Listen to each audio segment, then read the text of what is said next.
আমার স্বামীর জন্য আমার সন্তানটা মারা গেল। আমার মতো এমন ভুল কেউ করবেন না।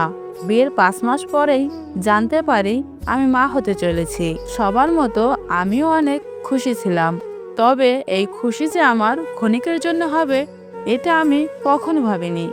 আমার সন্তান পেটে আসার পর আমি অনেক অসুস্থ হয়ে পড়ি। এভাবেই আমার কয়েক মাস পার হয়। 6 মাসের দিকে আমার সন্তান সবসময় কম নড়াচড়া করত। ভালো খাবার খেতে পারতাম না। কোনো ভিটামিন ওষুধ বা কোনো ফল পাকড় যা খাওয়া লাগে প্রেগন্যান্সিতে কোনো কিছুই আমি খাইনি। একটা ফলও কিনে দিত না। আমার স্বামী বলে এগুলো খাওয়া লাগে না।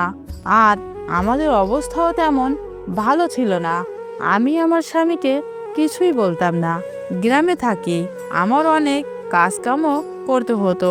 যখন আমি 9 মাসে পড়ি তখন আমাদের খুব বেশি ধান আসে। আমাকে সাহায্য করার মতো কেউ নেই। ভরা পেট নিয়ে আমাকেই সব কাজ একা একা করতে হতো। হঠাৎ করেই দেখি আমার বাচ্চা পেটের ভিতর একেবারেই নড়াচড়া করছে না। 3-4 দিন হয়ে যায়। আমি আমার স্বামীকে বললাম। সে বলল, আরে এগুলো কিছু না, এমনিতেই পরে ঠিক হয়ে যাবে। আমি বলি, চলো না ডক্টরের কাছে যাই, আলট্রা করে দেখি কি হলো।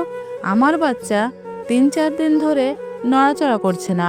সে বলল, এসব করতে হবে না, এসব করলে গুনাহ হয়। আমার শ্বশুর শাশুড়ি কেউ নেই।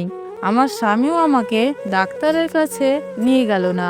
এর 3-4 দিন পর আমার অনেক ব্লাড ভাঙতে শুরু করে। আমি আমার ভাসুরের বউকে ডাক দিই। এদিকে পুরো ঘর আমার ব্লাডে ভরে যায়। তখন আমাকে হসপিটালে নিয়ে যায় এবং সিজার করে। আমার আর আমার সন্তানের অবস্থা খুবই খারাপ ছিল। আমাকে বাঁচাতে হলে 5 ভাগ রক্ত দিতে হবে। ডাক্তার নিজে তার শরীর থেকে প্রথমে আমাকে 1 ভাগ রক্ত দিল। আমার কোনো জ্ঞান ছিল না তখনও। এদিকে আমার বাচ্চার অবস্থাও খুবই খারাপ ছিল।